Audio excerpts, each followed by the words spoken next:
All right, I think we will get going. Sound good, Erin?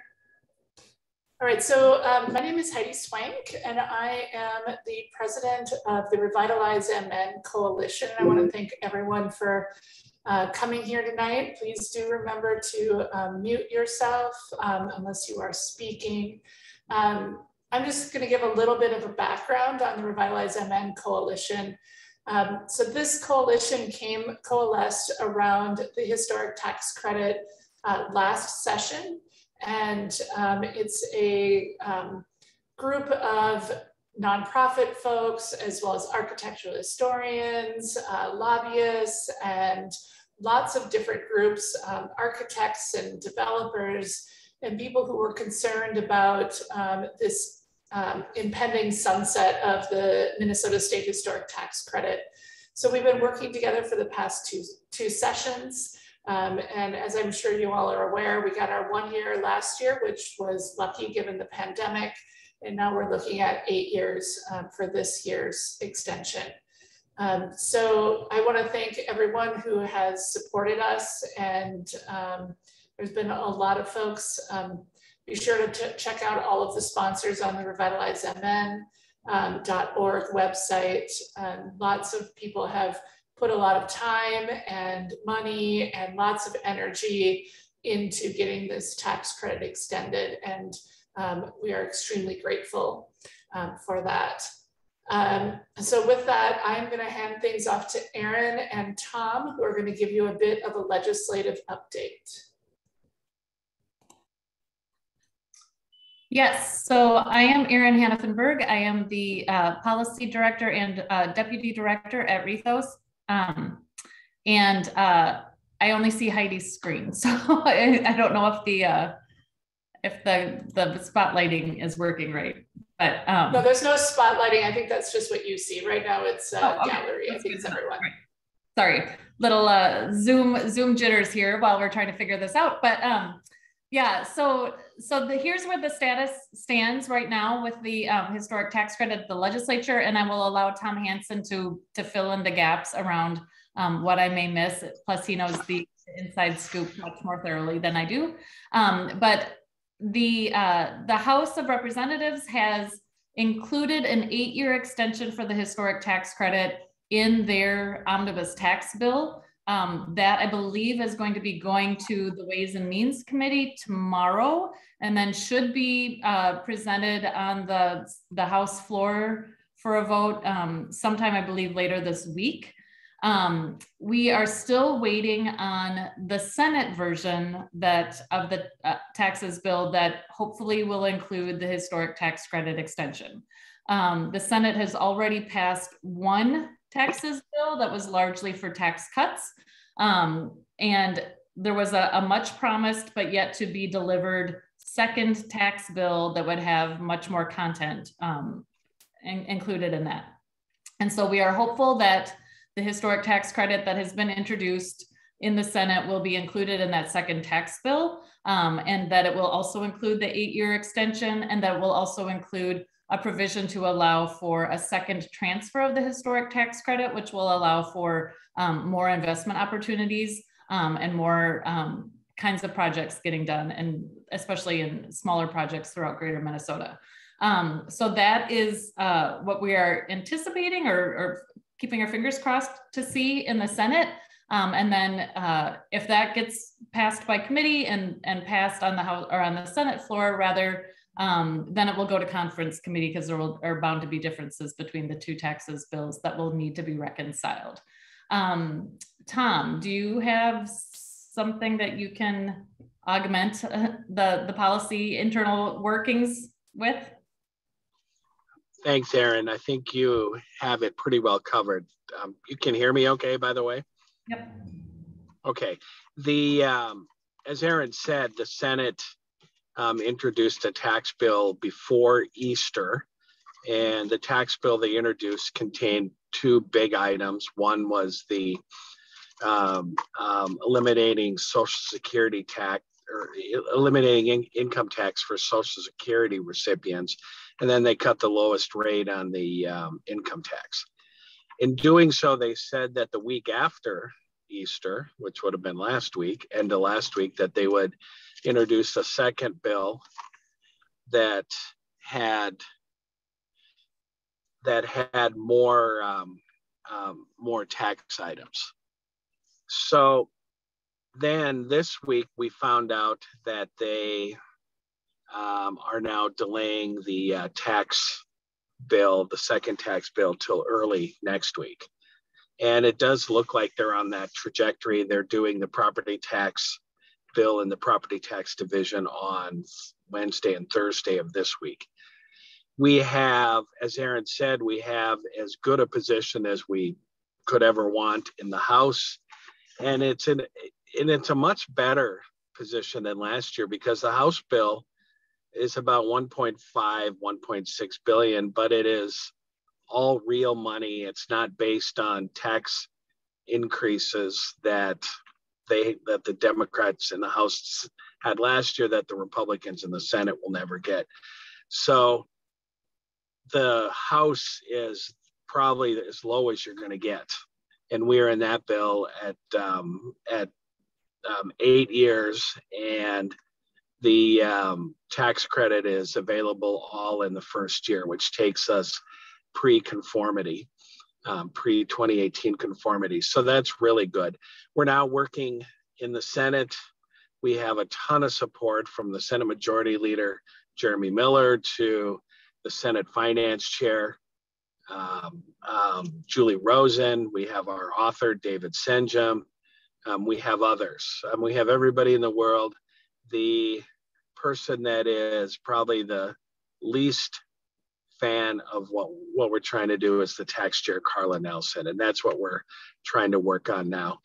Our sense is that when they introduce the bill next week, we have a good chance to get our 8 years, or if not, we will maybe be 1 year. We're going to get some language in the Senate bill. We're still trying to figure out what exactly that will be. Hopefully it's our full amount. Aaron, I'll kick it back to you. Great, thanks, Tom. So as you can see, especially those of you who do not play in politics at the Capitol, this gets really technical really fast. We probably threw around a couple words that you're like, I'm not really sure what that thing they were referring to just there was. But one of the reasons we're having this forum, one of the reasons we want to bring people to this virtual space to talk about this is because it's really important for legislators to hear that these are real people's lives that are being affected by these real policy decisions that they're making. And so we are about to hear from some folks about the economic impacts of these things, which is the impact on real people's lives and what it means for people's real communities. And that's the kind of message that we want to be able to share, that even though this gets buried really deep in a tax policy omnibus bill, it's also something that really has a direct impact on how Minnesotans experience their communities and the kinds of jobs and economic vitality that results from this historic tax credit. So with that, I will kick it over, I believe, to Bridget Tuck. I will allow each of our panelists to introduce themselves, but we're going to hear from Bridget, and we're going to hear from Gary Thaden, and we're going to hear from Rachel Peterson, and we're going to hear from Mark Poyer from Duluth. Thank you, Bridget. Yeah, good evening, everybody. So I'm traveling for work, so I am in a hotel room here in lovely Alexandria because I do work for University of Minnesota Extension. So I work across the state with communities, helping them really think about their economies and how do they shape them and grow them. And I see my friend Judy from Litchfield is here. So Meeker County is one of my favorite places to go. But one of the projects that I've been doing for the last 11 years is analyzing what is the economic contribution of the historic tax credit. So just for a little background on that, they actually wrote right into the legislation that annually there should be an economic impact assessment done to measure the impact of the credit. So that's why we do it every year. One thing I think to note is that the way that was written, what worked out best for us in terms of being able to do it on an annual basis is we do focus on the construction impact. So we're really just looking at what's happening in terms of that construction piece. The legislation also says that the property has to be rehabilitated for an income producing purpose. And so I think we have some panelists later on that will talk about the impact that that can also have on the community. So our focus here is very much on the construction piece, but we know there is a long-term impact in having businesses and activities in those buildings. So I just wanted to kind of give you the quick headlines. In fiscal year 2021, so that was the last year we did this, that was a fairly large year in terms of projects. There were, I believe, 34 projects that received approval. And that was because in that point, it was looking like the tax credit was going to sunset. And so a lot of projects tried to sneak in there. But a typical year is more in the 10 to 15 project range. So it was a pretty big year. In that year, there's an estimated $124.6 million worth of state tax credit that would be awarded if those projects, when they are all finished. And we found that that generated $1.4 billion of economic activity in the state of Minnesota. So these metrics to the right here, they haven't changed very much from year to year. So for every dollar of state investment, there's $11.30 of economic activity happening across the state. So we know we have that state investment, but it's generating a lot of activity at the community level as well. And the other thing I think is really interesting is that 50% of that tax credit gets repaid within the completion of the construction project. So just the construction companies paying taxes, the workers paying taxes, that tax collections that come off those properties repay 50% of that credit, immediately. So the state does make that investment, but they are getting half of it back in tax collections. Some of the things I think we found over the years, I think kind of, it's nice to see the big numbers, but some things kind of get lost. So I just want to share some of the things that have been interesting to me working on the project. One of the things I think is really key is that developers are bringing their own additional funds into this, right?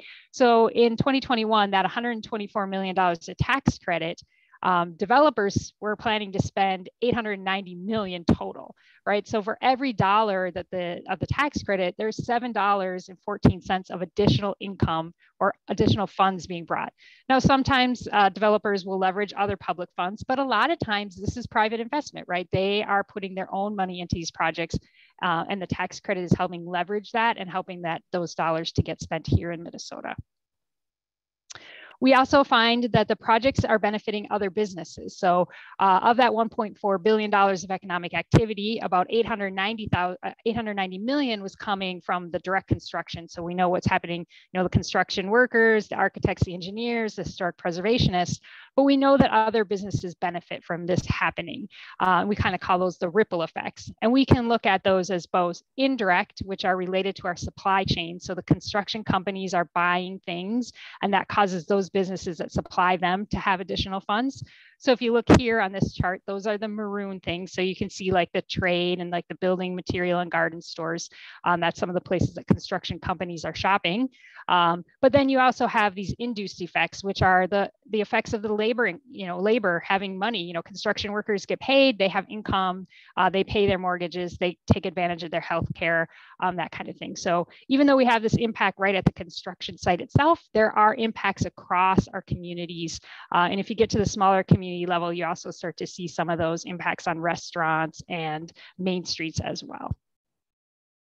And then the other thing that we've been kind of looking at the last couple of years is just the impact on property values. I personally sit on my school board, and property taxes are a big part of how we function and the income that we get.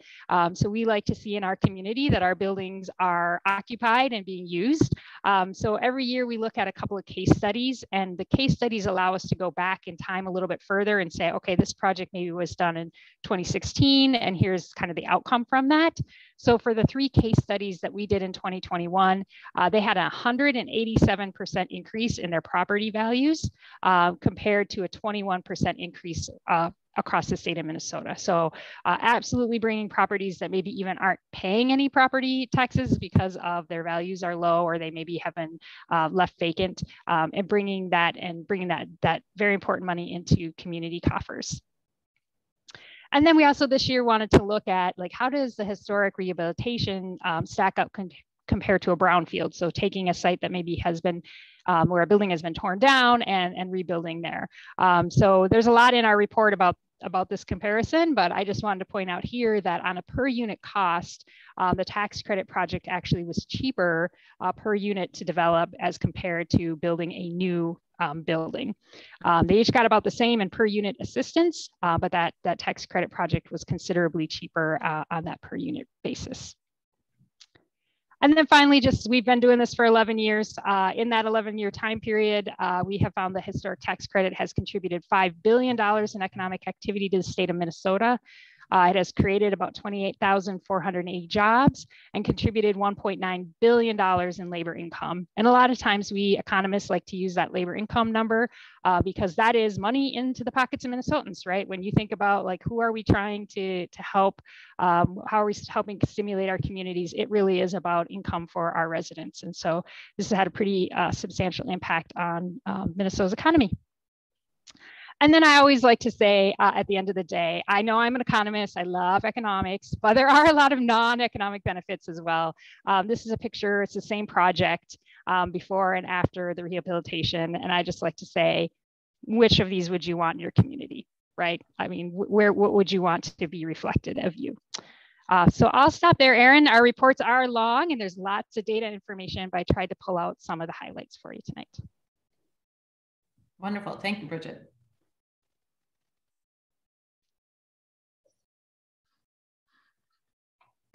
Okay, now I think we can kick things over to Gary. Hi, my name is Gary Thaden. I'm the Government Affairs Director or lobbyist for about 250 construction companies. I represent 2 construction trade associations. One is the electrical contractors, and the second one is plumbing, heating, and air conditioning contractors. And the size of those contractors is everything from 1 employee to hundreds of employees working in the construction field. So some of the things in regards to the tax credit is generally local contractors have an advantage when they're bidding on these jobs. They know about the project. They've read about it in their local media and from talking to people. They often know some of the people who make the decisions about awarding this project. So local contractors actually have an advantage over people from outside the area. In addition, local employees often are hired to do this work. It's cheaper for the contractor because they don't have to pay somebody to come into town or to stay in town. And so it's often local employees, construction employees, who do this work. And if they do bring somebody in from outside the local area, from someplace else in Minnesota, they pay subsistence or some type of housing or money for food, and that all gets spent in the local area, so that brings it back to the local economy. And these are often very good paying jobs. The construction is more dangerous than working in an office, and so they actually get paid more because their bodies tend to wear out earlier than somebody who works in an office like I do. And so they're often good paying, high paying jobs for these construction workers. Rehabbing projects tend to be more labor intensive, at least in the electrical and the mechanical fields. And so there's more money spent on employees than on the products that they're installing. And so that brings more money back to the local economy. It's also a good use of resources. These are buildings that have been there for a while, and rehabbing them and redoing them is a good sustainable activity and shows that we're good stewards of our existing buildings. Historic tax credit also takes money from around the state. These are monies that are generated from throughout the state of Minnesota and then gets spent in your local community. And so that's bringing money locally in there that has been collected from other parts of the state. It also spurs development around the area, the individual building, but things around there too. Investment in one building tends to lead to investment in surrounding areas. And lastly, it's a good way to leverage other resources, whether it's private resources or other state resources, or even federal resources like the infrastructure law that was passed the end of last year. For example, adding electric vehicle charging stations to the project is a good way to leverage other federal dollars and state dollars and contribute to the local community. That's all I have. Thank you. Thank you, Gary. Let's turn it over now to Rachel Peterson. Hi, yes, I'm Rachel Peterson. I am a principal and co-owner at Hess Royce & Company. We are historical consultants based in Minneapolis. And often when we work on tax credit projects, we're the folks who get brought in to do all the paperwork. So the really, really fun part. We handle all parts of the application for developers and property owners to apply for and eventually get historic tax credits. We also work with the design team to review drawings, make sure that everything is complying with the Secretary of Interior standards, and then handle all the fun negotiations between the project team and the state and federal reviewers. So our office is pretty small. We're just 5 employees, but all of our jobs are some of the positions that are created by this tax credit program. And I know I'm very glad to have my job. So I'm here to talk about a project down in Northfield. We're working with a developer down there to rehabilitate 2 buildings in their historic commercial district downtown. This project really came about and was lucky in timing because the downtown historic district was recently reevaluated and the period of significance was expanded, and some of the buildings that had some pretty bad alterations and had been fixed since then were reevaluated and then made available for tax credits. So I'll share a picture here of the 2 that we're working on. And this guy on the left here is locally known as the Bierman building. And because of that reevaluation, this addition on the back was made eligible for credits. And then the Ragstock building here is the other one we're working on, and that was previously non-contributing, but because of the National Register reevaluation could now get credits. And so because of that work, the property owners are really able to skip ahead in the process and make this a lot smoother and quicker because they have a pretty fast timeline for getting these buildings online. And there will be 3 commercial spaces in here when it's all done, 1 in the Ragstock building and 2 in this Bierman building here. A coffee shop, a bike shop, and then a retail space. So those will bring a lot of permanent jobs to downtown Northfield here. And then on the upper floors, there will be a combined 5 apartment units ranging from a studio to a 4-bedroom actually. So that's a lot of people who are going to be living downtown and able to, shop at the places in this complex, but also, patronize a lot of buildings just broadly downtown. And for folks who aren't super familiar with Northfield, these buildings are at the corner. If you take County Road 19 into town, which is the way a lot of people come, these are at the corner of the main downtown drag and County Road 19. So they're very visible buildings, and the developer is really hopeful that sprucing them up a little bit, getting them to look as best as they can, and getting some real active use in there will do a lot for downtown in general. There was a longtime furniture store in the Bierman building that has since moved elsewhere, and a lot of people have a lot of affection for this building and want to see it reused, so there's great community support. Yeah, I think that's about it for me. Oh, I did want to also mention that these buildings are in pretty good shape, but they're still a good tax credit project. There's a lot of HVAC work that needs to be done. And so just because you're not replacing windows and everything doesn't mean it's not a good tax credit project. So that's it. Great, thanks, Rachel. I think I have some follow-up questions, but I'll hold them until the end too. Okay. And then finally, we're going to conclude our panel with Mark. And then, as I said, we'll do some panelist questions afterwards. If you have questions and want to put them in the chat, that's a good way to share them. Or I'll also do a verbal call for questions after we've heard from Mark. Thanks. All right. Well, thanks so much, Erin. And my name is Mark Poirier, and I'm the Executive Director of the Armory Arts and Music Center. And we own the historic Duluth Armory overlooking the Rose Garden and Lake Superior here on London Road. We have been working on this project, our group, for over 20 years now. So we're a dedicated crew. And recently we've teamed up with George Sherman, and George Sherman, regional developer, actually national, and out of the Twin Cities. He did the North Shore up here, the Radisson, Graceland Plaza. We are so excited to be working with George because he understands how to do historic projects and to utilize the historic tax credits. We've actually worked with other developers that don't, and we actually were very prepared. We've actually got our building on the National Register. We had actually been pre-approved for some of the tax credits. We were one of those crews that worked very hard to get under the deadline when the tax credits expired previously.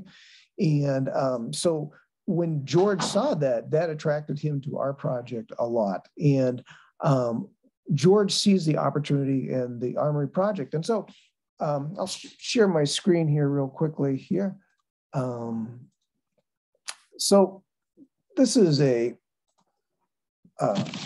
old postcard, from the 20s of the Armory, the new Armory in its day.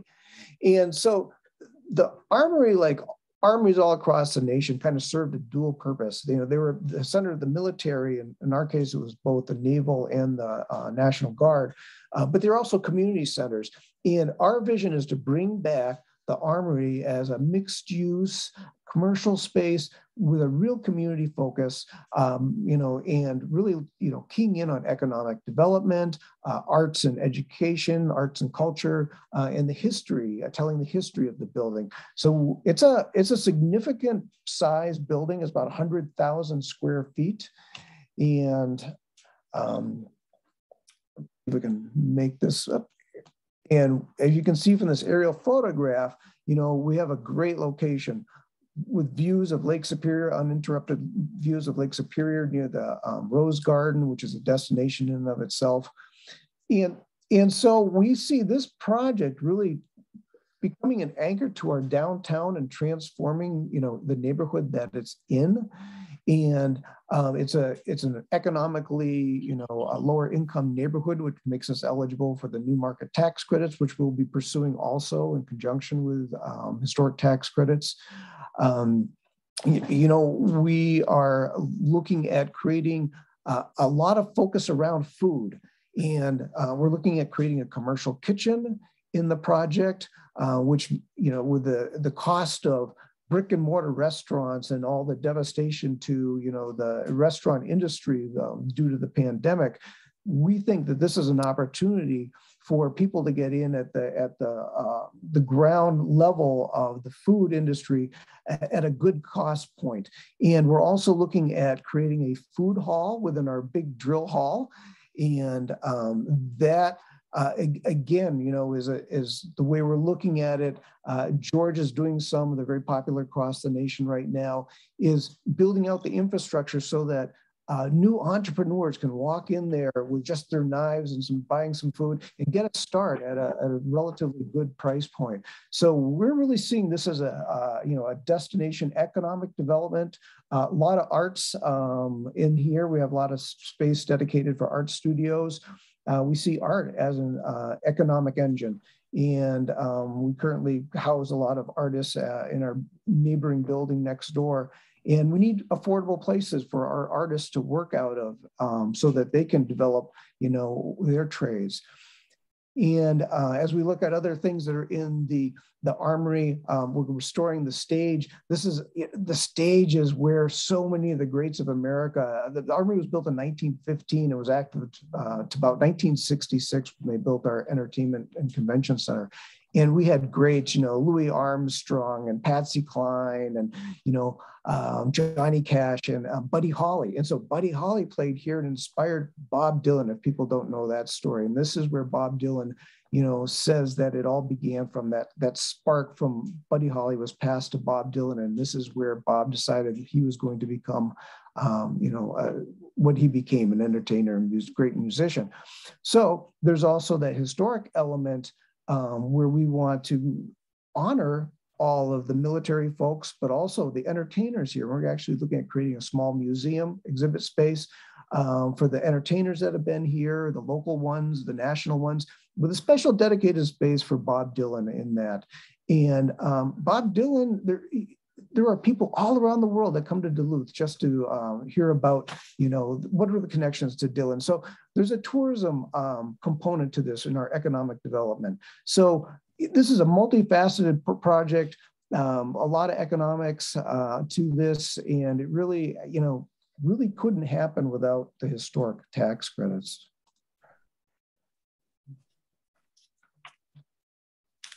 I can pass that back to you, Erin, or?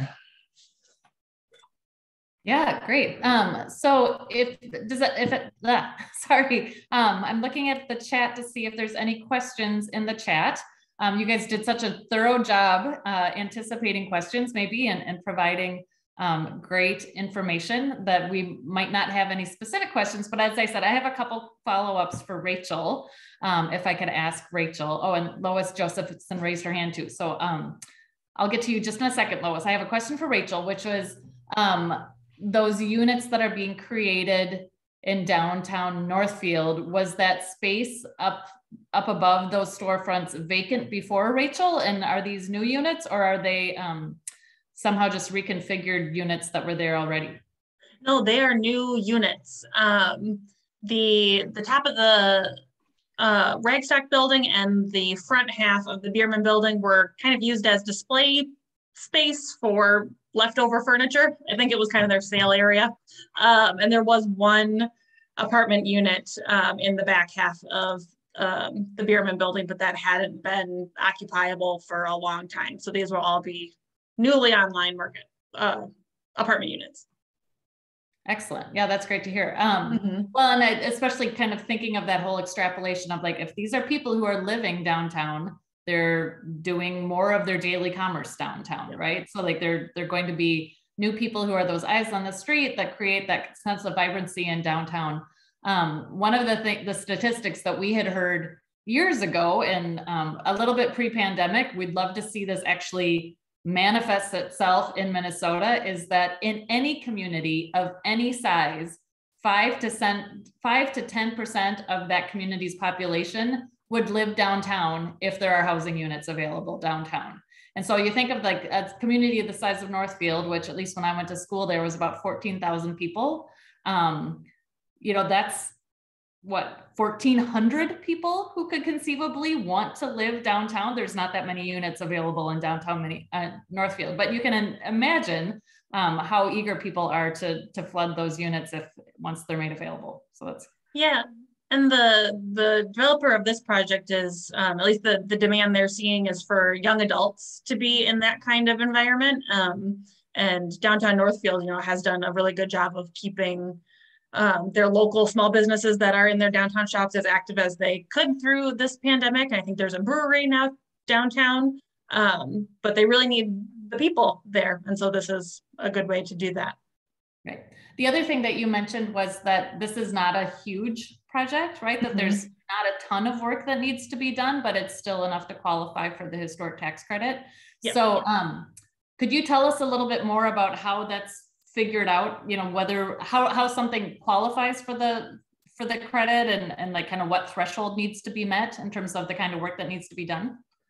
Sure. So in order to have a viable tax credit project, you have to spend more than your building is worth. There's some, I'm not an accountant, they don't pay me enough for that, but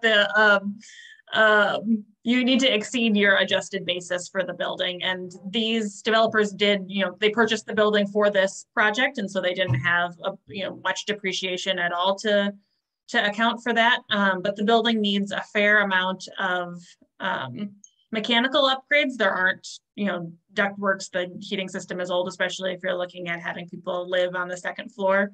So that kind of work, that costs a lot of money, and the tax credits really help to offset that cost and make this a viable project. So yeah, between installing apartments on the second floor and then putting in that new mechanical system, they had exceeded what they needed to spend to make this a tax credit project. Great. Thank you for that. And that's exactly the kind of work that Gary wants to see happen. So I bet there's a lot of electrical work that needs to be done if it used to be displaying furniture to going to somebody's apartment. So that sounds good. Yes, absolutely. Lois, do you want to chime in with your question verbally? Yes, I would like that very much. Thank you. My question goes to the Northfield situation also. I will do my best to ask it appropriately. Do I understand that there is an existing historical district in Northfield, and that recently, and I don't know what the definition of recently is, that historical district was revisited and they were able to expand the number of qualifying buildings within that historical district? And these two happen to be two of the new ones, is what I thought I heard. And we just finished talking about the cost, the expenditure part of qualifying for the historical tax credits. What role did the existence of that historical district play in these buildings being able to be included? And okay, I'll just leave it at that. My add-on is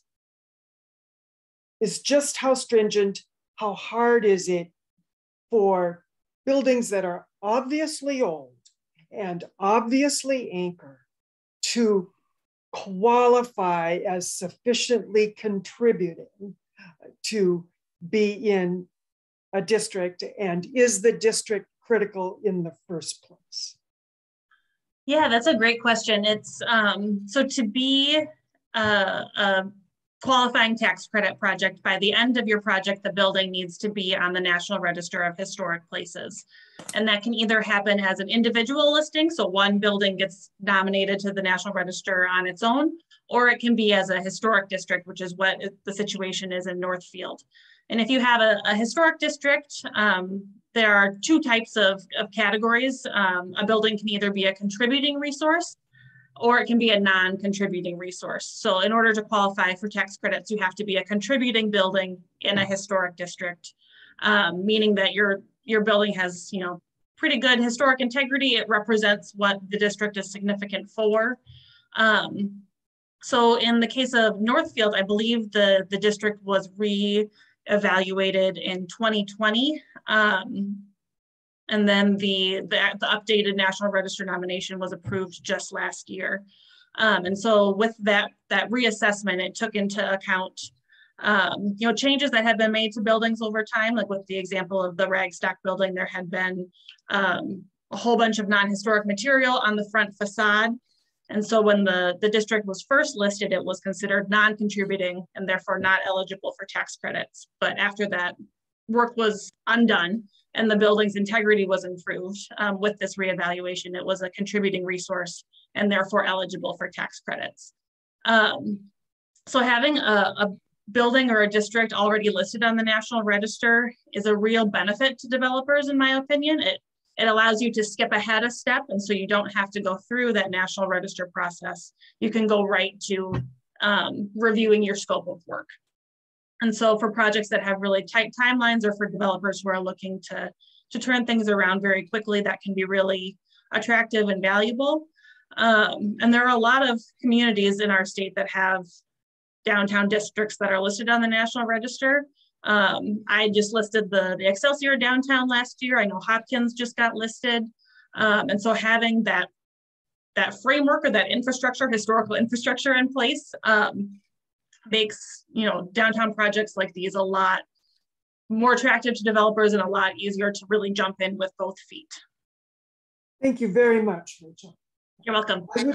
I would like to posit something for the reaction of the group and in my mind to plant a positive seed for future action. And I wouldn't deny that if it could get incorporated in this year, it would be wonderful, but that horse is potentially out of the barn. And this is my posit. Served on a planning commission many years ago in a community that was working on establishing a historical district. The business people did not want it because they didn't want anybody looking over their shoulder with regards to their buildings. Personally, my instincts follow that line. The other side of that is I don't think there was probably a business owner at that point many years ago that didn't want it, that really didn't want the main street to keep its integrity and keep on looking good. They'd love the guidance, they'd love the assistance, they just don't want it in the form of regulation. And I think that's valid. And here's my statement for the press is, as I said, these buildings, obviously old, obviously anchor, obviously quality. And to get them forced into a district in order to have the kind of benefit that achieves everything that Gary said fixing these buildings achieves. And it's huge. And the smaller your community becomes, the greater that impact of saving those few brick substantial historical buildings on Main Street is. And is there a way that we can get state legislation to enable historical tax credit dollars to be used on a building that if you were going to do a historical survey in your community, it would fall firmly within the parameters of that historical survey. And so thus saving it and supporting it and enabling the private enterprise factor to go forward with tax benefit is logical without having to force a nationally registered historic district.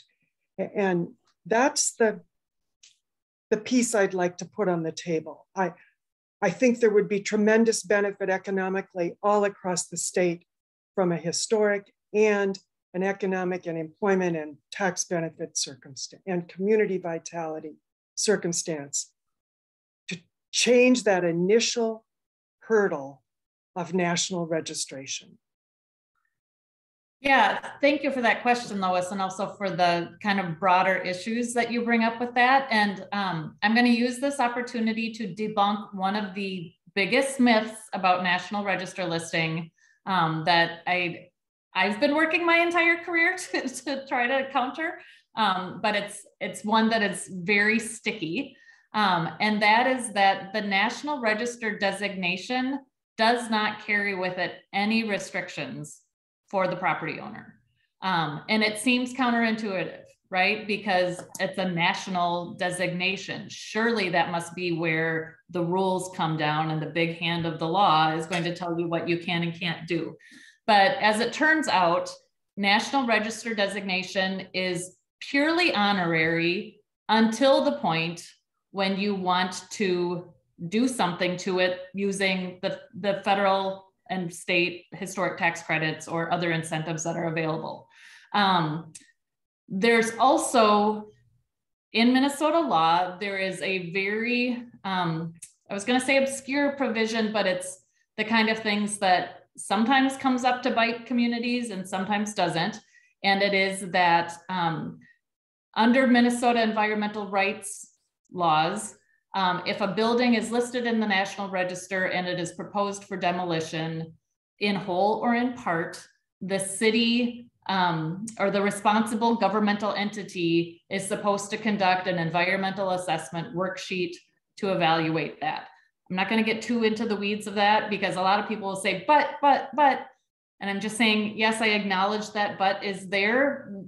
It's kind of not all that relevant to this discussion because what we're talking about is where are these restrictions on property owners? And there are no restrictions on property owners by virtue of the National Register designation. Where the restriction does come in is when properties are locally designated. So if there's a Heritage Preservation Commission in a community and there's an ordinance that establishes their authority to review exterior alterations to properties, that is where those teeth come in and where that review authority is established, and where that Heritage Preservation Commission can require a approval process and then has the authority to restrict alterations that can be made. And that includes demolition, it includes, you know, major alterations, additions, things like that. And that is usually on a, you know, property by property, as well as a city by city case in terms of how stringent they're going to abide by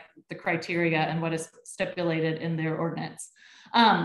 Back to the issue though, about could there be a way that state tax credits are available for properties without the National Register designation? I looked to see if we still had a member of the SHPO staff on, and I'm not sure that we do, because I would love for them to be able to answer this question.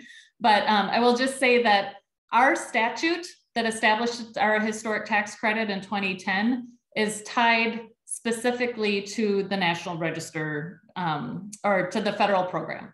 So the reason we have a historic tax credit in Minnesota that does the wonderful things that it does is because it's paired with the federal program for historic tax credits that established that 20% tax credit, as well as all of the processes by which projects are evaluated. Those National Register or those federal historic tax credit projects have to go through the State Historic Preservation Office anyway. The State Historic Preservation Office, or the SHPO as we call them, works as a partner with the National Preservation staff at the National Park Service to review those projects.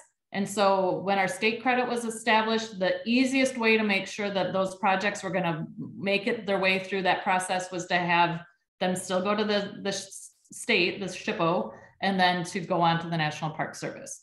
So our tax credit, historic tax credit, is tied in statute to that federal credit. So right now there is not a way to separate those out. There is not a way to only get state historic tax credits without also qualifying for the federal historic tax credits. There are some other states that have different rules.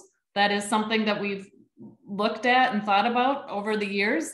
But it is right now, our first battle, our very first priority is making sure that we still have a historic tax credit that will be here for the next 8 years, so that we can talk about if there are ways to change it that we at least have it around to change. Right, I agree with the 8 years very much, and I think we have a sincerely welcome being able to have let's get this passed, and I would sincerely welcome being able to have conversation around some expansion components that don't have that tie, that could be just state-based. But you're absolutely correct. We need to get this one landed first. Right. Yeah. Okay. Thanks. Heidi, was there something else that? No, there was just Judy, I think, has a question also. Yes, I have just a clarification on the National Registry and a local HPC. Here in Litchfield, we have a couple individuals that we have an HPC, and they tell us, well, fine, abolish the HPC, but if you do, you're going to have very strict regulations with the National Historical Society. And they tell us that there is much more state regulations because we have a historic district. And I'm understanding from you that you said it's actually the local HPC that can put additional restrictions on. Yes, and without understanding the full context of the question, Judy, I'm not sure that I can answer. Okay, I guess I'm just kind of, our HPC has some absolutely, I mean, you can only paint your building like there's about 8 different colors. You can only do this. You can't do this. You can't do this. You can't do this. You can only do this. And so we have to go through that process. And a couple of our buildings are just, I mean, they're crumbling. They're just crumbling. But they tell us that they absolutely cannot be torn down because they are a part of the historic district. So is that true? Well, yeah, I mean, there's caveats to a lot of it, you know, and you know, in an ideal world, and in the ideal world that I tried to work in for many years, but in a different state, you know, I always saw my role as a person who was staff to our local Heritage Preservation Commission as trying to find those win-win solutions, right? That how can we make sure that that we're finding the things that are most important to be, you know, that kind of end goal in mind, but recognizing that these are buildings that people need to live in and work in, and a community that needs to be able to thrive, and that there are some things that might not have the conditions that are going to allow that to happen.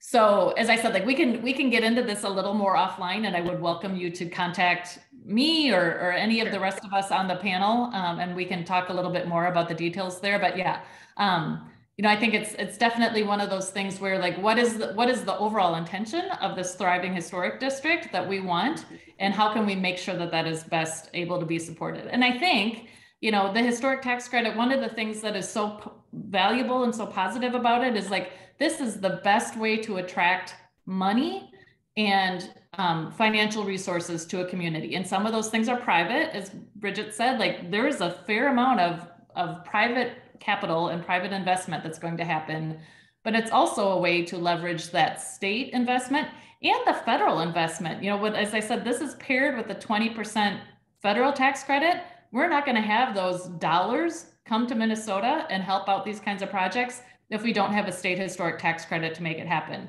So Brian had actually asked in the chat, is there any comparable replacement for the historic tax credit if it expires? And what will happen to projects that are still in the planning process?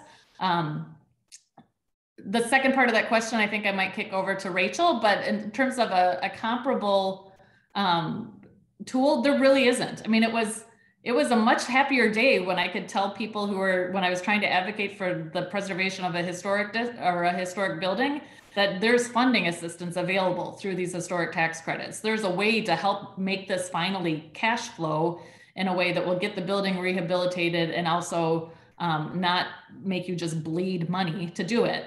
And so we've become accustomed to that. You know, Bridget talked about how many projects were authorized last year to go forward, and that there's been about 170 over the 10 or 11 years that this project or this program has been active.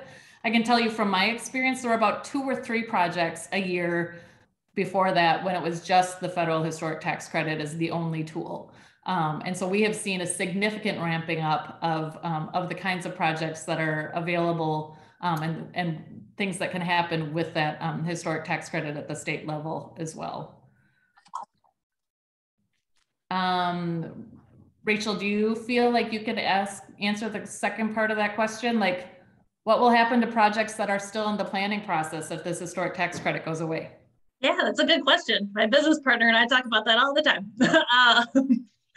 So we work with a lot of developers.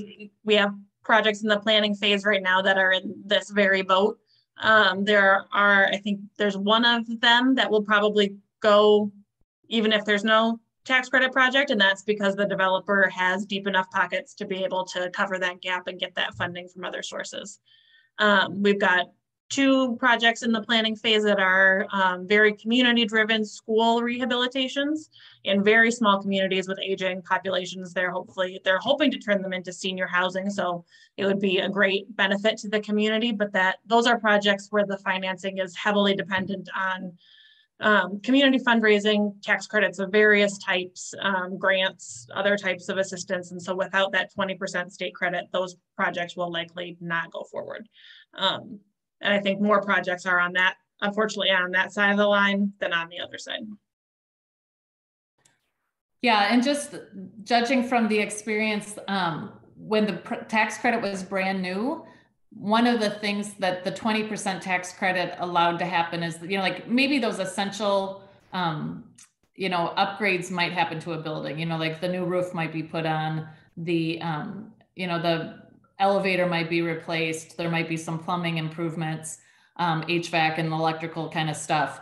That might be still feasible using the federal historic tax credit alone, but it would not do the things like patch the holes in the roof from where people are in the side of the wall from where people had to get at the plumbing or the HVAC. You know, like you couldn't actually do the unit upgrades that are contingent on that or that result from that work if there's not the historic tax credit or the state historic tax credit to make that feasible. So it's kind of one of those levels of work that might be able to be done, and it might not be the kind of thing that actually results in an improved building. It might just only result in a maintained building, historic building.